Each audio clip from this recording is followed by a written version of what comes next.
Hola, ¿cómo están? Espero que muy bien.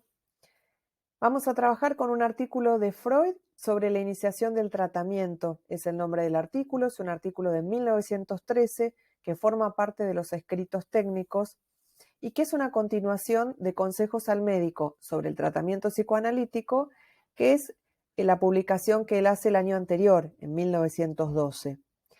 El tema es que acá en este artículo lo que va a hacer es focalizarse más en los aspectos que hacen, como el nombre lo indica, al inicio de un tratamiento psicoanalítico.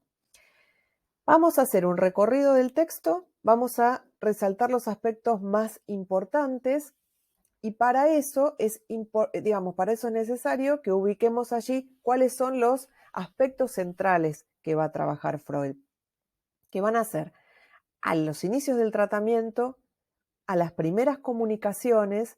Allí lo que va a hacer Freud es sugerir cuándo es el mejor momento para hacerle una comunicación a un paciente, cuando comenzar a hacer una devolución, hacer intervenciones, interpretaciones. Y finaliza el artículo con lo que tiene que ver con la dinámica de la cura.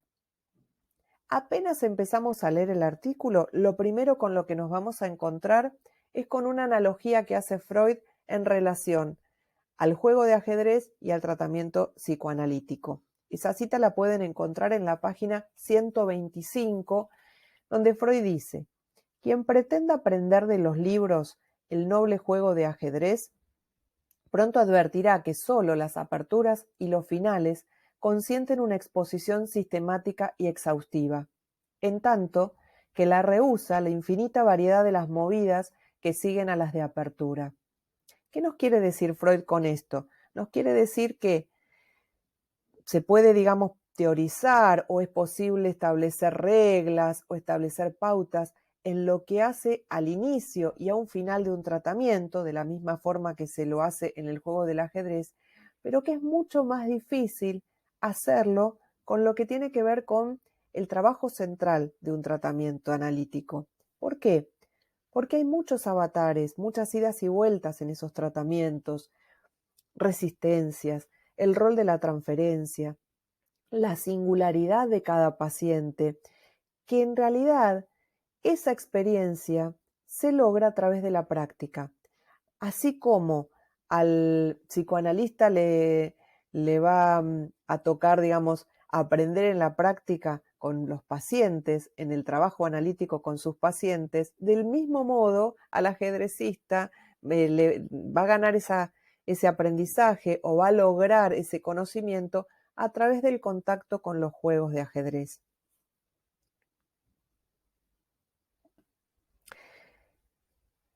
En este punto, lo que sigue diciendo Freud es algo que ya había dicho en Consejos al médico, que son consejos, que estas reglas que él propone de trabajo, que son las que vamos a ver a continuación, él no pretende convertirlas en reglas que sean incondicionalmente obligatorias.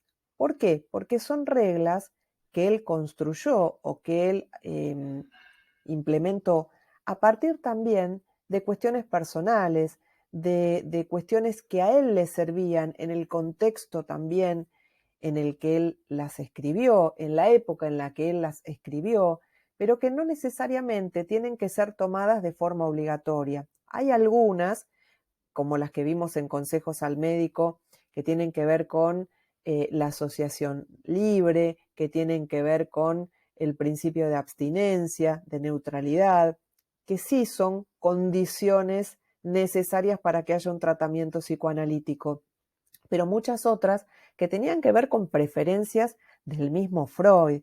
Entonces, ¿qué es lo que él propone? Que sean consideradas de acuerdo a las constelaciones psíquicas con las que nos enfrentamos, que sean confrontadas de acuerdo a la individualidad del analista y que se tomen como un recurso posible, pero no perdiendo de vista la plasticidad que requiere conducir un tratamiento psicoanalítico, en donde también es importante dejar lugar para algo de lo que hablaba Winnicott, que tenía que ver con la creatividad, la espontaneidad, el gesto espontáneo.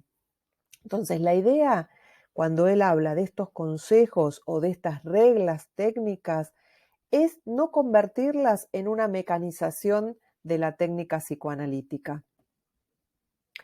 Bueno, Freud comienza entonces proponiendo que cuando tomamos a un paciente en tratamiento, primero le digamos que vamos a tener una serie de encuentros que nos vamos a tomar un tiempo antes de iniciar ese tratamiento.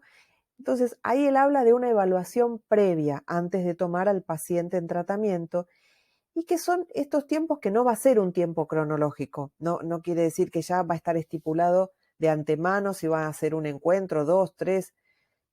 Va a ser el tiempo necesario para conocer acerca de ese paciente, de su síntoma, cuándo fue el momento de desencadenamiento de ese síntoma, conocer si vamos a poder trabajar con ese paciente, pero va a tener un objetivo principal, que es el objetivo diagnóstico, porque no es lo mismo que un paciente sea un paciente que tenga una neurosis, que sea un paciente que tenga una psicosis.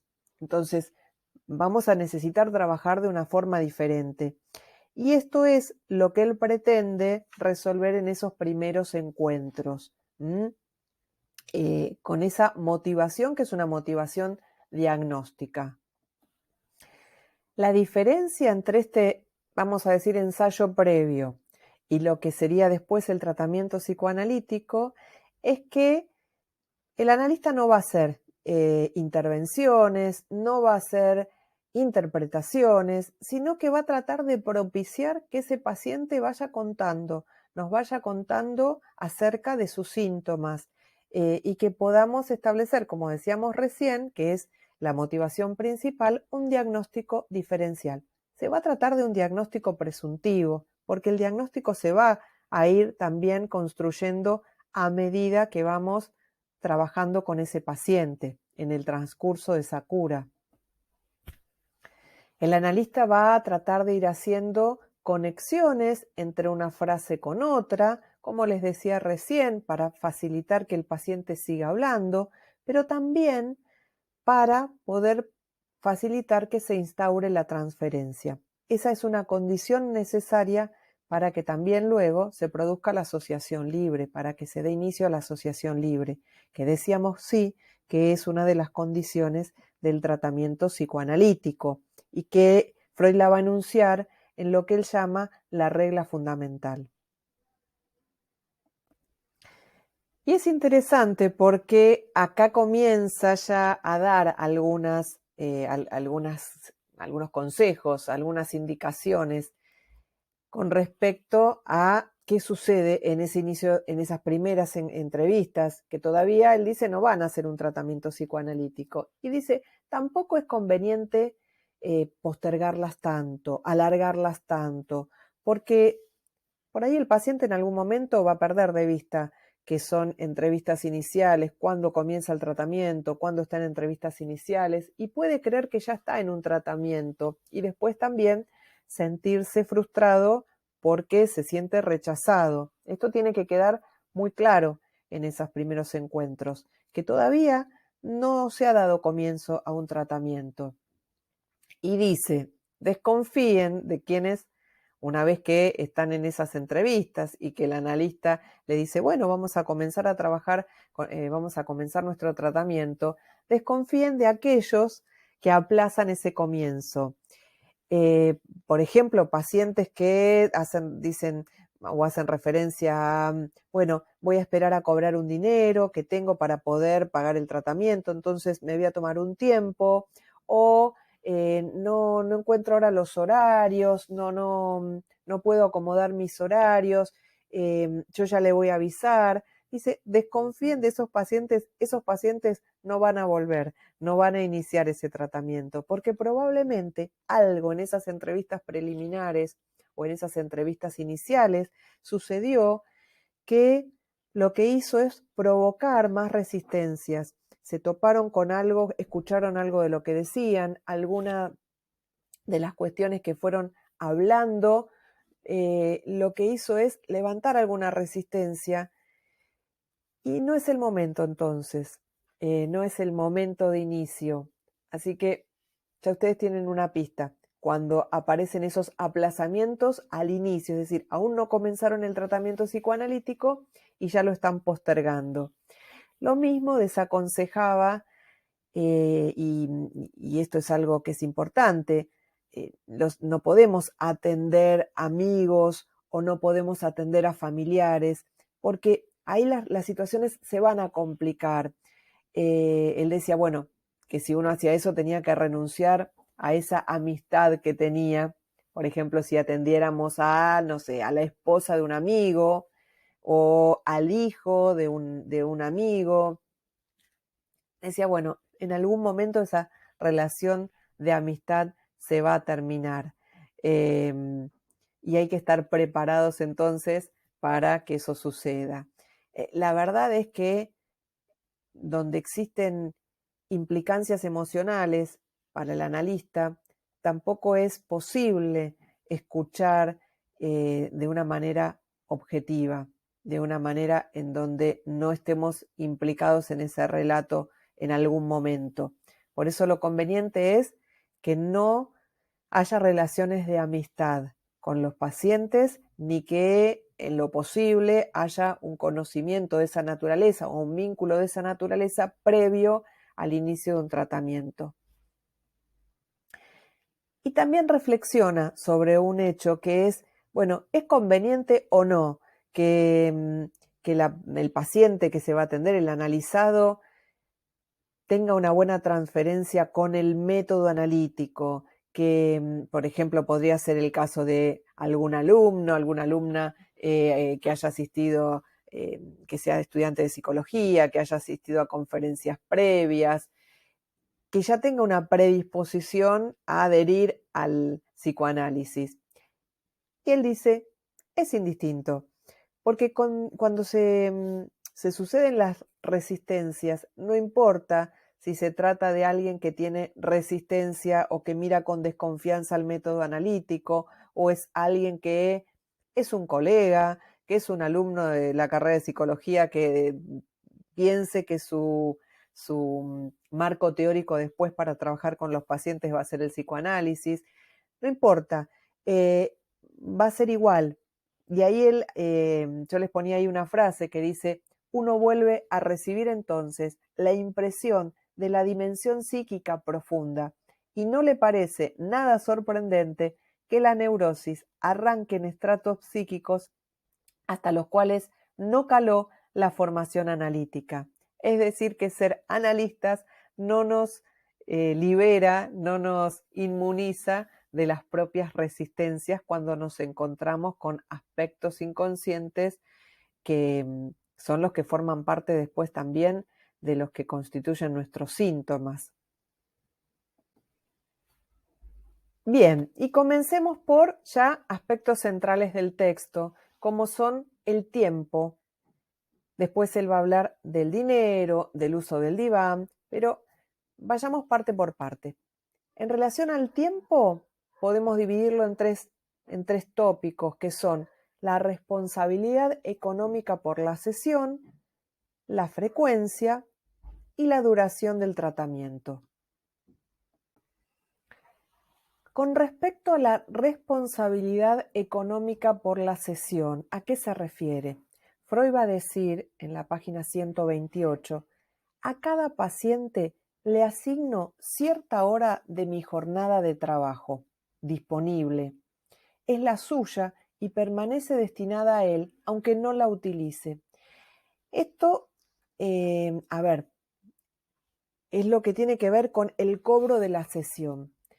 Que haya un tiempo destinado para ese paciente en un horario, tal día, en tal hora, en forma semanal, por lo menos es la forma, digamos, semanalmente, es la frecuencia, después lo vamos a ver, ¿no? Freud trabajaba de otra manera, pero digamos que hoy actualmente una frecuencia habitual es ver al paciente una vez por semana. Entonces, no sé, los lunes a las 4:30 es el horario de ese paciente. Y lo que Freud le dice es, yo le destino esa hora que es suya, la utilice o no la utilice. Entonces, si el paciente falta o llega tarde, tiene que pagar la sesión igual. Esto levanta a veces muchas resistencias también y enojos. ¿Por qué si no llegó a tiempo? ¿O por qué si no pudo ir? ¿Por qué tiene que pagar la sesión? Lo que plantea ahí Freud es que ¿se acuerdan que hablaba en el artículo de consejos al médico de variables, lo que tenía que ver con el encuadre? Bueno, esta es una forma de convertir esas variables en constantes en ese encuadre. Porque si no fijamos estas variables, tampoco podemos tener en cuenta las variaciones como elementos de trabajo. Nosotros, por supuesto, que los datos que tienen que ver con la realidad de ese paciente los vamos a tener en cuenta. A veces puede haber una situación de, no sé, de alguna situación que hizo complicado al paciente llegar y vamos a entender por qué, no sé, estaban cortadas las rutas, distintas situaciones que son a tener en cuenta, por supuesto. Pero lo que vamos a escuchar ahí es si es un paciente al que siempre le pasan estas cosas, siempre llega tarde o siempre tiene alguna dificultad, que habitualmente pide cambios de horario o que a último momento siempre se le plantea un inconveniente para pedir un cambio. Si nosotros todo esto lo vamos a leer como resistencias, pero si todo el tiempo estamos planteando esas resistencias, probablemente lo que hagamos es que esas resistencias se fortalezcan más, se hagan todavía, digamos, insistan más, se vuelva más resistencia todavía. Entonces, el hecho de que esto esté mediatizado por el dinero, lo que hace es acotar algo de esas resistencias. Ahora, esto lo va a explicar de un modo muy interesante cuando haga referencia al dinero. Por eso vamos a tener en cuenta también el valor que tiene el dinero en un análisis. Pero digamos que si uno no interviene allí, ubicando algo de cierta legalidad, de ciertos términos que ordenen, que organicen ese espacio de análisis, empiezan a surgir interferencias, inconvenientes, sumados a los que ya conocemos que se producen en un tratamiento. Entonces, Freud dice, si el paciente falta y nosotros, y esto es algo interesante, cobramos esa sesión como excepción, podemos disfrutar de un ocio del que no debemos avergonzarnos. ¿Qué quiere decir? Verdaderamente, cuando un paciente falta, uno no se pone contento, no dice qué suerte, o sea, tengo ese dinero y no tuve que trabajar por él. Lo que hacemos es pensar, bueno, ¿qué pasó la sesión anterior? ¿Cuáles fueron nuestras intervenciones? Porque sabemos que allí está operando algo de la resistencia. Entonces, también trabajamos aun cuando ese paciente no venga. Hay, digamos, algo que a veces podemos encontrarlo y a veces no, quizás, y necesitamos seguir escuchando al paciente y ver qué es lo que dice en la sesión siguiente a esa ausencia. Pero hay un motivo que es necesario y que es el compromiso económico del paciente con su espacio, porque el dinero allí oficia de límite a las resistencias. Algo que también dice en el texto es que la tentación a faltar o ausentarse, en el texto dice hacer novillos, es una, digamos, algo que por ahí en nuestro contexto es más habitual escucharlo como hacerse la rata, esto de faltar a un lugar en donde se deben cumplir con ciertas obligaciones, va a estar en parte acotado si hay un pago que lo mediatiza. Entonces él dice, hay que ser estrictos con las ausencias, con las faltas, para que ahí no se fomente aún más resistencias en el tratamiento. Es un elemento interesante y que se va a todavía a entender mejor cuando él se refiere al dinero. Con respecto a la frecuencia, digamos, con la que Freud trabajaba sería impensable hoy en día. Él trabajaba él decía todos los días de la semana, excepto los domingos y las fiestas, ¿no? Los feriados. Entonces trabajaba 6 días a la semana con cada paciente. Bueno, sería imposible pensarlo hoy por múltiples cuestiones, no solamente por las cuestiones económicas, sino por la disponibilidad de tiempo. Entonces, en ese momento, esa frecuencia transformaba los tratamientos en una duración de 1 año y medio, 2 años. Bueno, esa no es la frecuencia con la que podemos trabajar hoy en día con nuestros pacientes. Diríamos que una frecuencia habitual, como les decía hace un ratito, sería trabajar 1 vez por semana. En algunos momentos del tratamiento, con algunos pacientes, cuando hay situaciones puntuales de mucha angustia, o de cierta desorganización. Puede haber momentos, tramos del tratamiento donde esa frecuencia se incremente a 2 veces por semana. Y en situaciones de pacientes graves se puede plantear como parte del encuadre y como condición del tratamiento una frecuencia más intensa entre 2 o 3 veces por semana, pero en situaciones de pacientes de gravedad. Bueno, la duración es un tema espinoso siempre en psicoanálisis, porque se habla, ¿no? De a veces de esta contraposición entre lo que es un tratamiento breve, lo que es un tratamiento largo. Y Freud decía, el psicoanálisis es un tratamiento que tiene una duración extensa. Él propone, dice, y ahí está, ustedes lo pueden leer, citado textualmente, en la página 129 y 130, propone, dice, cuando alguien les pregunta, bueno, ¿y cuánto va a durar el tratamiento? Que se responde, dice, por así decir, como Esopo en la fábula al peregrino que pregunta, ¿cuánto falta para llegar? Y Esopo le responde, camina.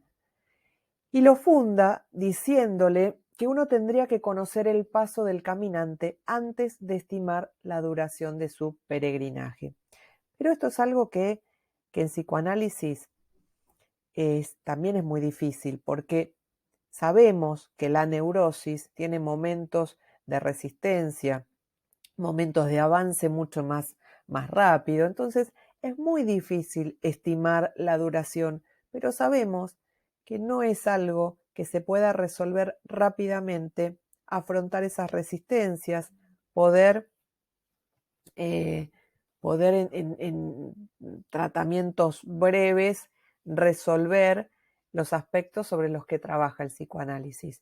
También en el texto Freud le decía a los colegas cuando le hablaban justamente de lo necesario, lo importante que sería poder abreviar los tiempos de tratamiento, les decía que sí, que de una forma un poco irónica, que lo mismo sería bárbaro poder acotar los tiempos de tratamientos de algún tratamiento médico, ¿no? Que llevara también un tiempo prolongado.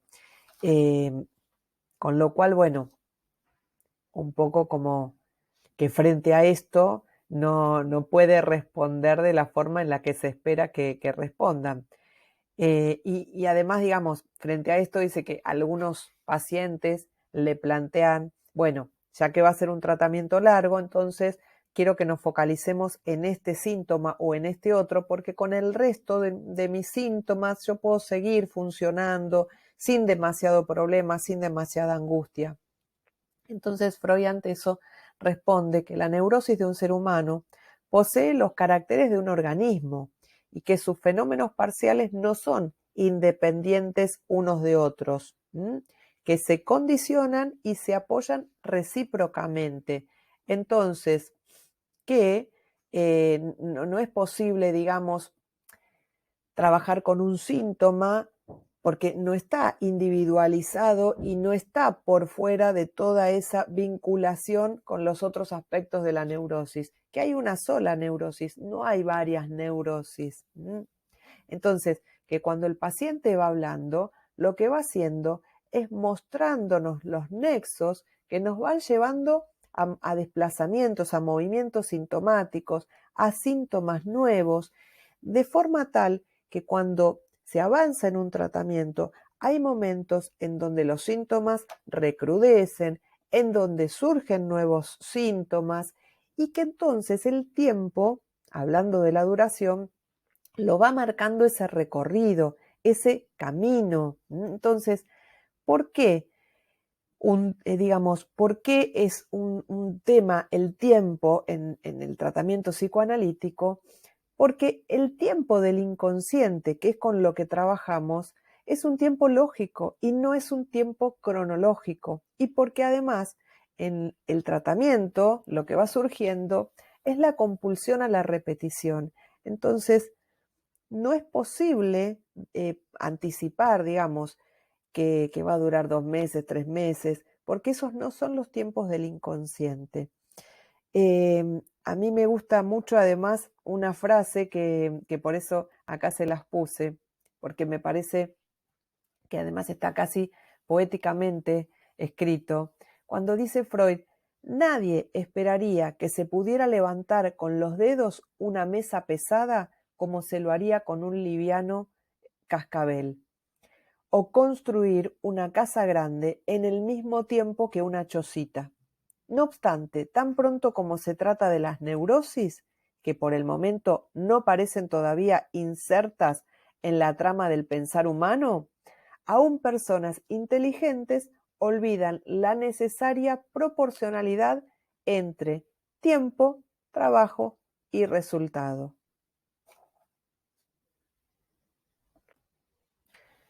Como sabemos entonces que esos tiempos a veces son tiempos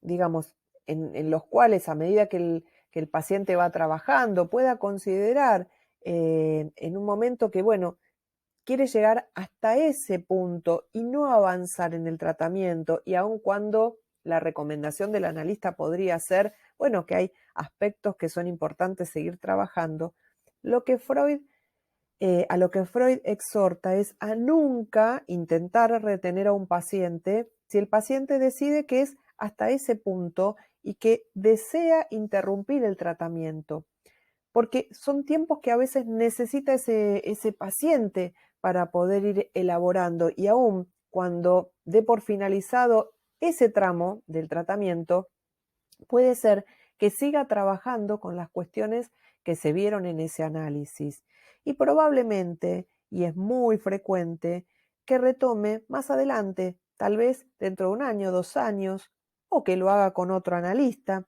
pero que vuelva a retomar su espacio de terapia cuando así considere que puede hacerlo.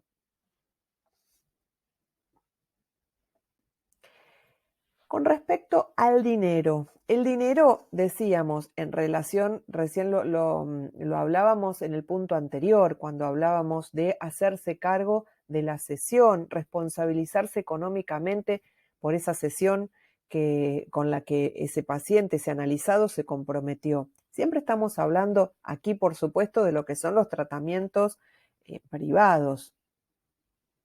Bueno, el dinero va a tener un valor muy importante. Lo primero que comienza a decir Freud es, bueno, que el analista no debe negar el valor que posee el dinero y la necesidad del mismo para la supervivencia, para la autonomía personal. Es decir, bueno, le dice a los analistas, no se avergüencen, es su medio de trabajo, entonces ese dinero tiene que ver con la autonomía personal, con la supervivencia, pero dice, hay otro elemento que es aún más importante y que es el valor que le otorga al dinero en lo que tiene que ver con la participación del mismo en las cuestiones sexuales. Recuerden que para Freud el dinero fue uno de los elementos que él incluyó en las ecuaciones simbólicas. Entonces, el dinero es un símbolo fálico. Por eso es una relación compleja, porque lo que hace es implicar un encuentro con la castración, en donde el sujeto lo que hace es poner en juego su deseo y lo pulsional. Y el dinero, en ese sentido, actuaría como límite a la relación dual que se instaura entre el analista y el analizado. Sería un lugar de terceridad. Esto lo vemos con mucha claridad. Siempre surgen estas cuestiones del paciente planteando que no tiene el dinero para poder pagar o si hay un ajuste de los honorarios o el lugar de la deuda cuando, cuando empieza a acumular algunas sesiones. Bueno, en relación a eso, Freud lo que proponía, Freud cobraba en forma mensual sus honorarios y lo que él proponía es no dejar que se acumulara la deuda, porque planteaba que justamente el tema de, digamos, del pago y de la deuda son dos elementos que son claves en toda neurosis.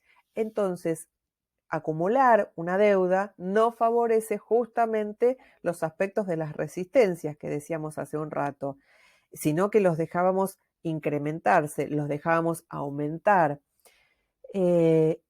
Piensen que siempre, por supuesto, teniendo en cuenta aspectos de la realidad de ese analizado, o sea, estamos insertos en una economía con dificultades, en este momento, en momentos de inflación que son importantes, entonces, por supuesto que vamos a escuchar estos datos de la realidad. El analizado es alguien que vive en una determinada sociedad, que está atravesado por variables que son las variables de la realidad que nos atraviesan a todos.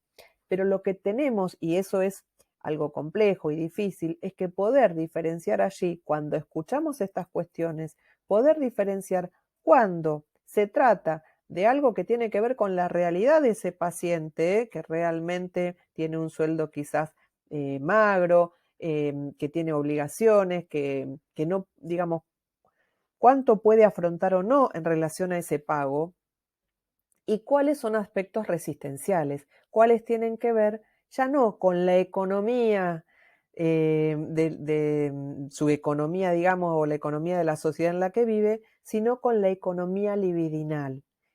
Eso es en relación a esos aspectos resistenciales.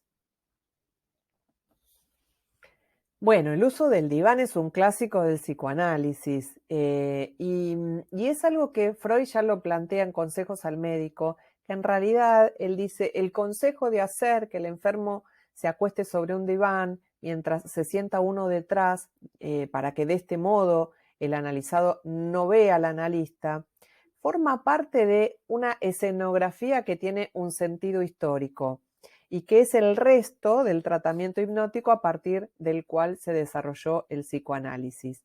Pero además, Freud lo utiliza o incluye el tema del diván por cuestiones que son personales, porque él lo que decía es que no soportaba tener durante 8 horas la mirada de los pacientes constantemente fijas sobre él.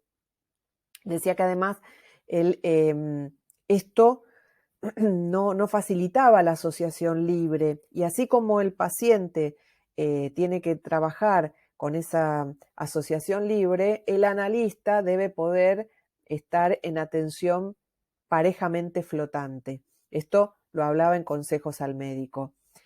De modo tal que si él estaba entregado, digamos, a esa atención parejamente flotante, podía por momentos hacer algún gesto, hacer alguna cara, que, que lo que generara era alguna reacción por parte del analizado, pensando que o se lo estaba censurando, y no quería que eso intervenga ni obstaculice la asociación libre.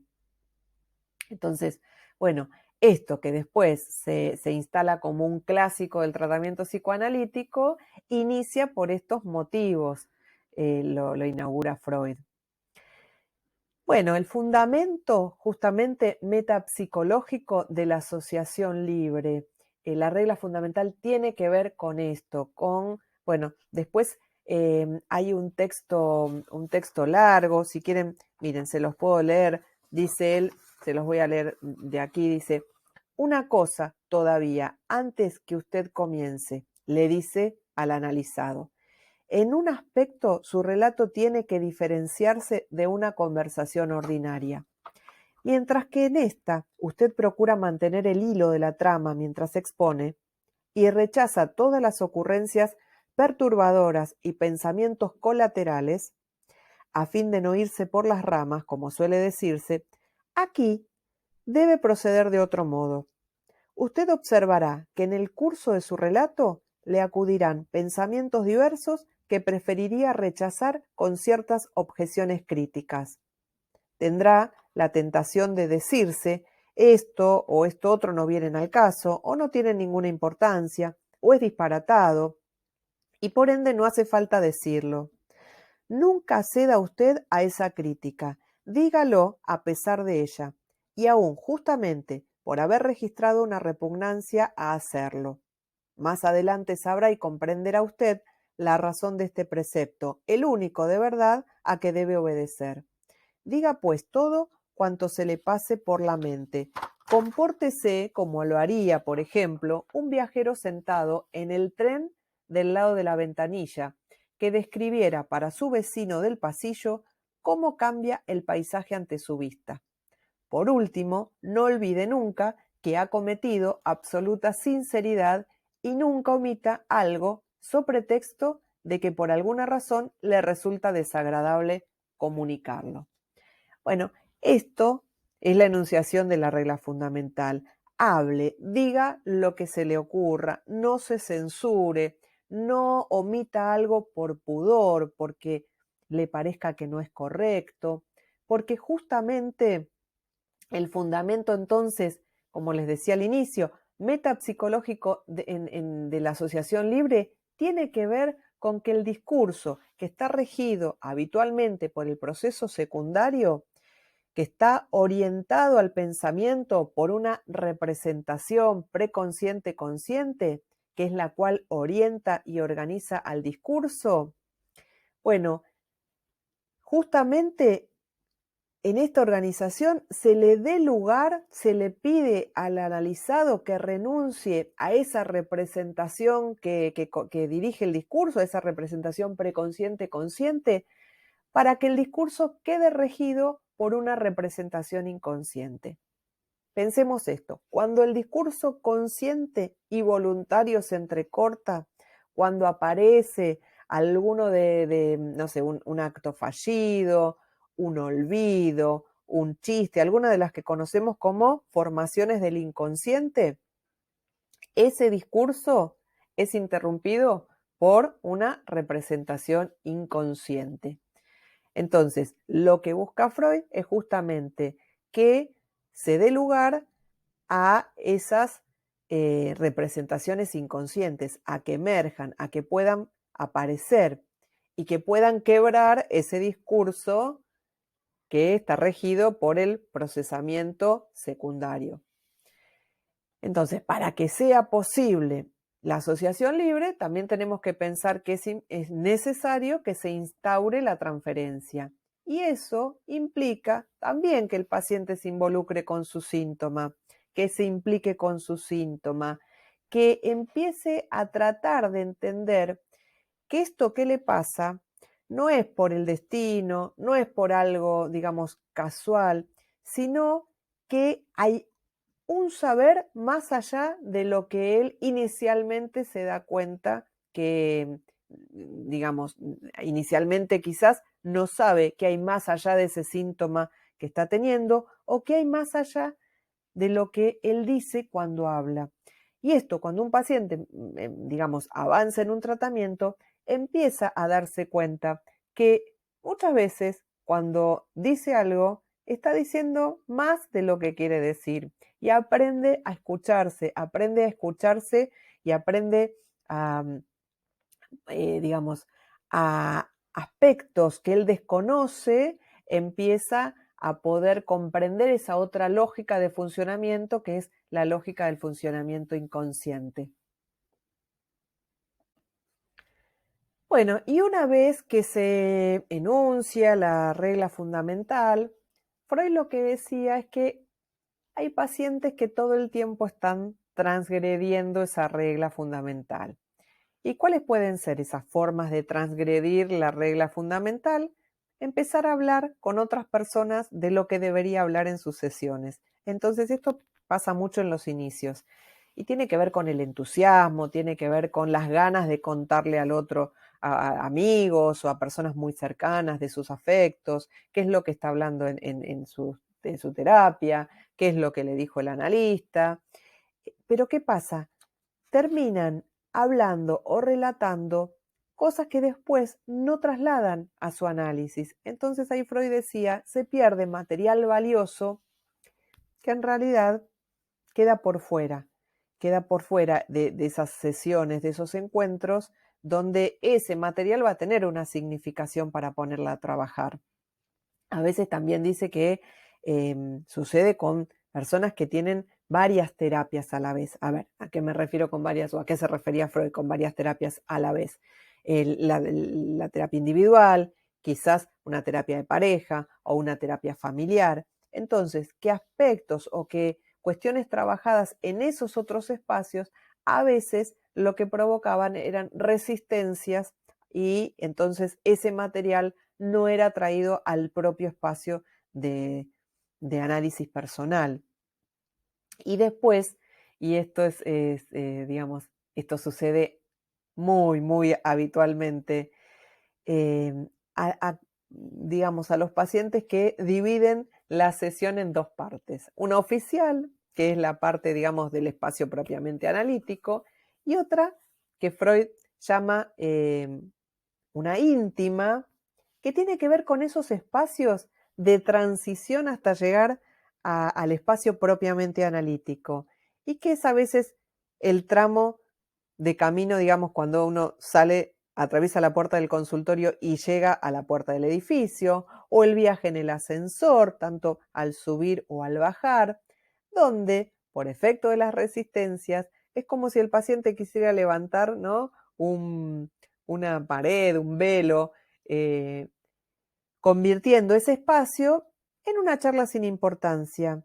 Pero allí también dice, hay que estar atentos a qué es aquello de lo que se habla, porque muchas veces los elementos más importantes o las cuestiones más importantes se dicen en ese momento. Pero que también pasa con pacientes que les toma toda la sesión, hacen un rodeo, hablan, y cuando está por terminar la sesión, dicen algo muy importante, ¿no? Que, bueno, queda ahí, en ese cierre. Bueno, habrá que retomarlo, habrá que seguir trabajando con esto, pero no hay que considerar que solo lo que se dice dentro del espacio propiamente dicho de análisis es con lo que se va a trabajar. Vamos a trabajar con todas las comunicaciones que haga el analizado. No vamos a favorecer o a sostener esta separación, digamos, de la sesión en dos partes. Bueno, con respecto a la transferencia, algo que dice, se los quiero leer, y que es en relación a no sostener esta división de la sesión en dos partes. Freud dice, mientras las comunicaciones y ocurrencias del paciente afluyan sin detención, no hay que tocar el tema de la transferencia.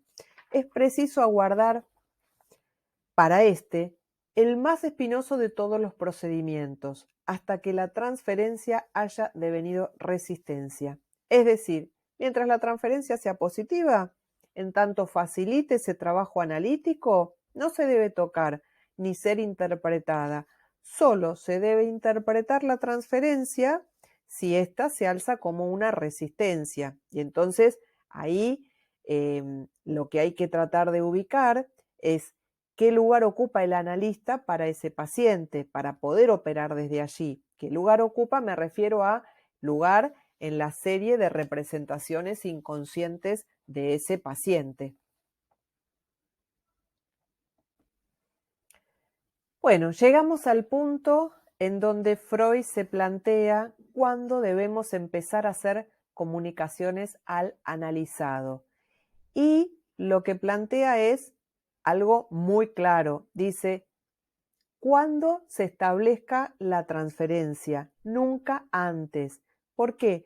Porque lo que él dice es que si se interpreta antes de que se instaure la transferencia, lo que se está haciendo es proveerle al analizado la solución a su síntoma o a su padecer antes de que se produzca la ligadura libidinal al analista. La ligadura libidinal al analista justamente es esa transferencia.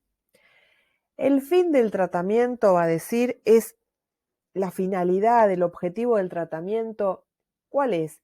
Ligar al paciente a la cura y al analista. Pero para eso lo que hace falta es que haya un monto libidinal insatisfecho, que va a servir para que el paciente se oriente en busca del propio saber sobre su sufrimiento. Entonces, ¿qué va a plantear? Que esta investidura libidinal que se liga al analista lo hará incluyéndolo en esa serie psíquica que decíamos recién y lo va a convertir entonces en una de las personas significativas. No es que lo va a convertir, lo va a incluir en esa serie psíquica en una de esas personas significativas de su historia. Entonces, es conveniente que el lugar que ocupa el analista sea un lugar facilitador. Y para eso es necesario que entonces el analista que tenga una actitud cordial, una actitud afectiva, una actitud donde demuestre un interés, una actitud empática, vamos a decir. Entonces, el momento de comunicar una interpretación es cuando esa interpretación está muy cercana a que el paciente pueda alcanzarla por sí solo, a que por sí solo él pueda darse cuenta. Entonces, cuando está próximo, allí es el momento de comunicar o de interpretar. Nunca antes, bueno, por lo que les decía recién, si no se le da esa solución, pero es un conocimiento racional, no operó sobre los aspectos inconscientes.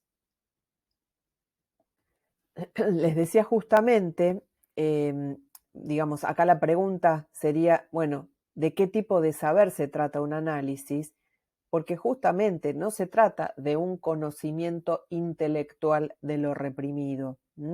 Para que algo advenga, pero psicodinámica y tópicamente, acuérdense de la metapsicología, cuando hablamos de los aspectos tópicos, los aspectos económicos y los aspectos dinámicos. Entonces, para que algo advenga psicodinámicamente y tópicamente, debe integrarse a la legalidad propia del sistema preconsciente, porque si algo se sabe, pero no se sabe en otro lugar, ese conocimiento no se ha integrado al proceso secundario, sino que ese saber permanece regido por la legalidad del proceso primario.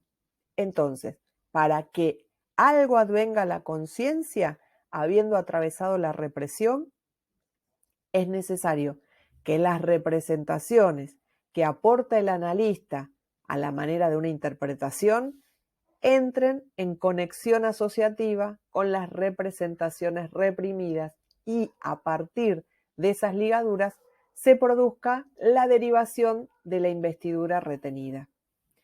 Eso solo a partir de esa derivación de la investidura traumática es que se produce el trabajo relaborativo. Esto es fundamentalmente el trabajo de un análisis y por eso, volvemos al tema del tiempo, se va haciendo camino al andar, diría, ¿no? Cantaría Serrat.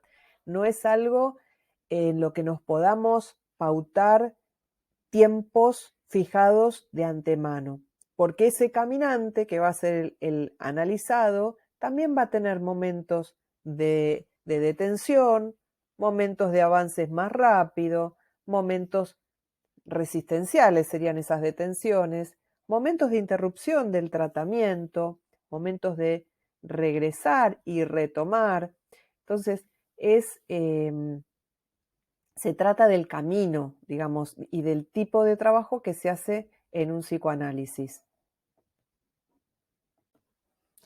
Bueno, ¿cuál entonces va a ser el motor del tratamiento, y ahí va a decir Freud, el primer motor del tratamiento son las dolencias del enfermo y el deseo de curación. Y a esto hay que agregarle que el deseo de curación de esas dolencias tiene que venir de un deseo de saber acerca del porqué de esas dolencias, porque si no, no habría diferencia con un tratamiento, digamos, médico, no habría diferencias entre el conocimiento del saber médico y el del analista.